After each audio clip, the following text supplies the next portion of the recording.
Hi students, how are you? I believe you are be safe and do good. Welcome back to science video. Today we will be learning 11th chapter for a class 8 science force and pressure. விசை மற்றும் அழுத்தம் எவ்வாறு உருவாகிறது என்பதை பற்றி நாம் இந்த பாடத்தில் அறிந்து கொள்ள இருக்கிறோம். Force means push or pull of an object. அதாவது ஒரு பொருளை தள்ளுதல் அல்லது இழுத்தல் மூலமாக உருவாவது விசை என்று பொருள்படும். The next, what is pressure? அதாவது அழுத்தம் என்றால் என்ன? Pressure is the amount of force acting on a unit area. அதாவது ஒரு இடத்தில் விசையின் செயல்பாடு என்பது அழுத்தமாகும். Pressure depends on force and area.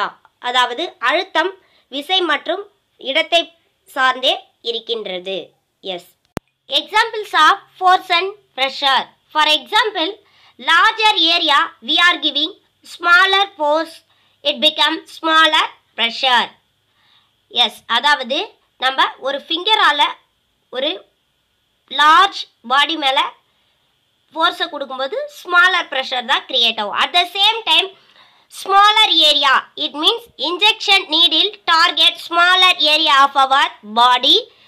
The force is heavy, it means the force is faster and also larger pressure. Yes, அதாவது விசை அதிகமாக செயல்படும் பொழுது அழுத்தமும் அதிகமாக செயல்படுகிறது.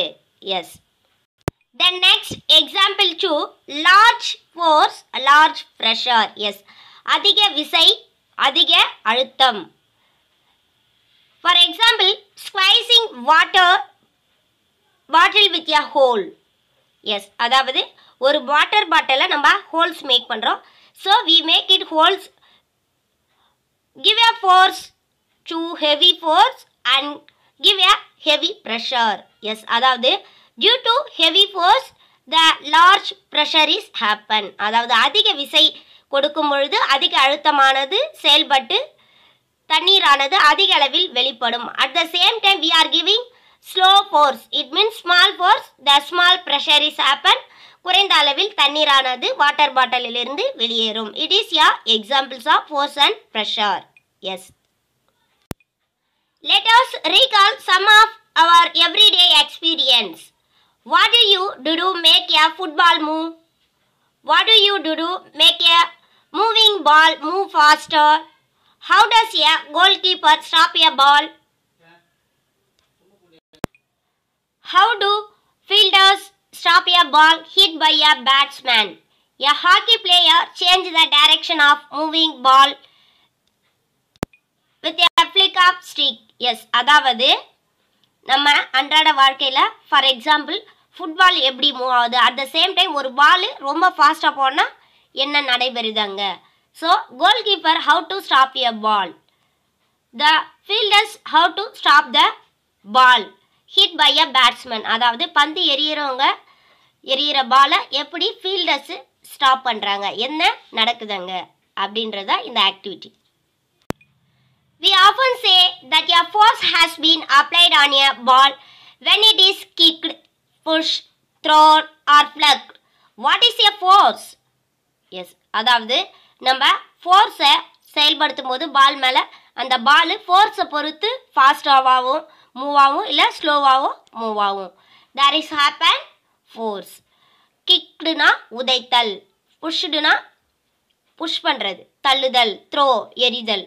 So due to force. What is force? What can it do to body on which it is applied? Yes. Let's see here. Force na enna அப்படினு இப்ப பார்க்க போறோம். First topic, force a push or a pull. Action like picking, opening, shutting, kicking, hitting, lifting, flicking, pushing, pulling are often we use it to describe certain tasks. Yes, அதாவது about this activity.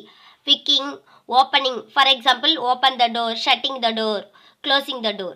Kicking, பந்த உதைக்கிறது, hitting, பாலை எறியது, lifting, flicking, pushing, தள்ளுதல், இழுத்தல். So இதெல்லாம் ஒரு வகையான moments. It means moving of one objects by the force.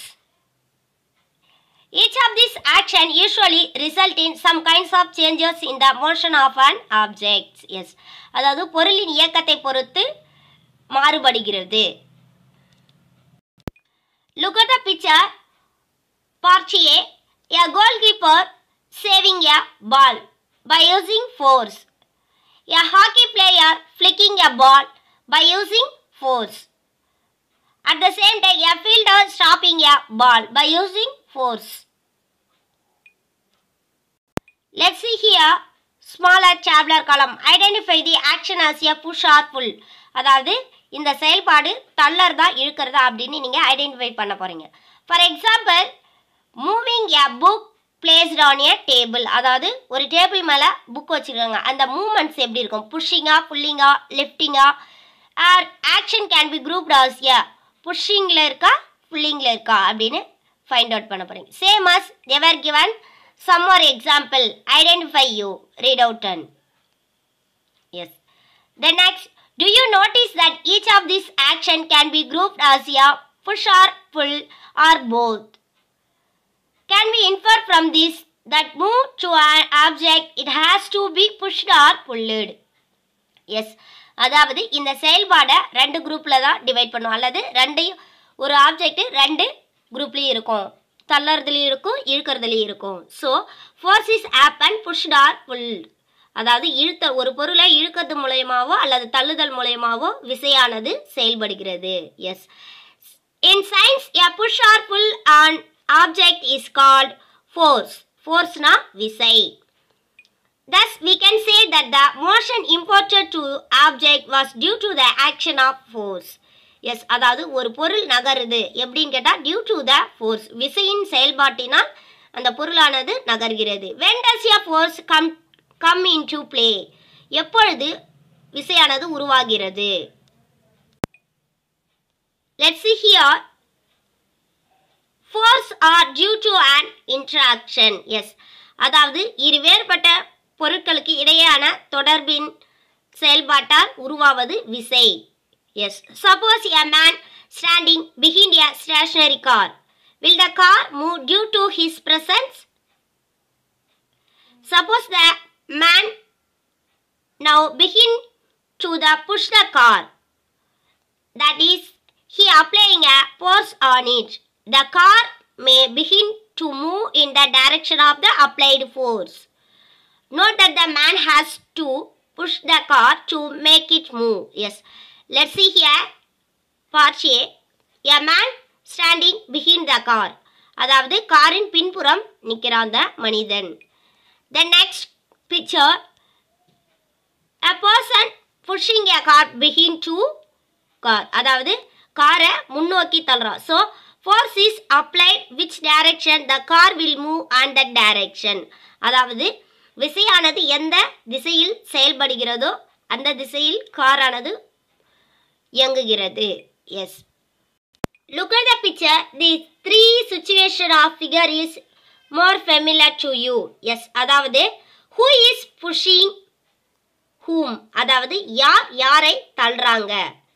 Here who is pulling whom? அதாவது யார் யாரை இழுக்கிறார்கள். The next figure who is pulling whom? அதாவது மனிதன் மாட்டை இழுக்கிறானா அல்லது மாடு மனிதரை இழுக்கிறதா. There is happen force. அதாவது அங்க விசையானது செயல்படுகிறது. Can you decide who is pulling and who is pushing in these cases? Yes. In the figure 3A, both the girls appear to push each other while the pair of girls in figure 3 part B are trying to pull each other. Yes, அதாவது இந்த இரண்டு பெண்களும் ரெண்டு பேருமே push பண்றாங்க, தள்ளிக்கிறாங்க. ஓகேங்களா? At the same time இங்க both girls are pulling, அதாவது ரெண்டு பேருமே இழுத்துக்கிறாங்க. Yes. At the same time a person pulling and also a cow also pulling. in between the forces happen. Yes, அதாவது மனிதர் மற்றும் மாடுகளுக்கு இடையே நடைபெறுவது விசை. இங்க புல்லிங் அப்படின்ற ஆக்ஷன் நடைபெறுது. அதாவது இழுத்தல் அப்படின்ற செயல்பாட்டின் மூலம் விசையானது வெளிப்படுகிறது. So from this example we can infer that at least two objects must interact for a force come into play. Yes, அதாவது விசையானது செயல்படுவதற்கு குறைந்தது இரண்டு பொருட்கள் செயல்பாடு தேவைப்படுகிறது. Yes, thus an interaction of one object with another object result in a force between the two objects. Yes, அதாவது இரு வேறுபட்ட பொருட்களுக்கு இடையேயான செயல்பாட்டில் உருவாவது விசை. Yes, the next topic exploring forces, அதாவது விசையை வெளிப்படுத்துதல். Let's see here activity 2. Choose a heavy object like a table or a box which you can move only by pushing hard. Try to push it all by yourself. Can you move it? Now ask one of your friends to help you in pushing it in the same direction. It is easier to move it now. Can you explain why? Look at the picture.